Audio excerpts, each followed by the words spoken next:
सर्वांना श्री स्वामी समर्थ. तर सकाळी छान अशी ती देवपूजा वगैरे झाली, सर्व देवांना फूल वगैरे अर्पण करून झाले.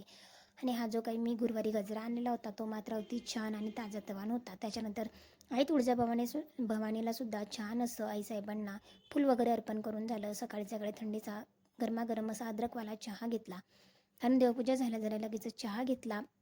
लगेचच केंद्रामध्ये सुद्धा जायचं असतं, कारण 10:30ची आरती. एक आरती स्वामीचरित्र सारामृताचे 3 अध्याय, 11 माळी श्री स्वामी समर्थ महाराजांचा जप, 1 माळ गायत्री मंत्र आणि पंचमहायज्ञ. ही सेवा जर तुम्ही दररोज केली ना, तर निश्चितच महाराज तुम्हाला प्रश्न लिहिण्याची वेळ येऊ देत नाही. आणि ह्या सेवासुद्धा तितक्याच गरजेच्या आहेत. त्याच्यानंतर संध्याकाळी ते स्वयंपाक करायला घेतला. स्वयंपाकामध्ये मला मटकी बनवायची होती, म्हणून थोडंसं तेल घेतलं, जिरं मोहरीची फोडणी दिली, टोमॅटो, छान असा कांदा वगैरे टाकला, मिरची पावडर, हळद, नंतर गरम मसाले टाकून दिले आणि थोडंसं असं मिक्स करून घेतलं. अगदी व्यवस्थित असं मिक्स करून झालं. त्याच्यामध्ये लगेचच 1 शिटी लावलेली मटकी टाकून दिली, कारण ऑलरेडी मटकी ही छान अशी शिजलेली असते, म्हणून जास्त पाण्याची गरज पडत नाही. म्हणून तितक्याच पाण्यामध्ये छान अशी मटकीची भाजी झाली. नंतर त्याच्यामध्ये वरतून हिरवीगार कोथिंबीर गार्निश करायची आणि छान टेस्टी ही भाजी लागत असते. साईडला लगेचच चपातीचं सुद्धा मळून घेतलेलं होतं. गरमागरम फुगीर अशा चपाती बनवल्या.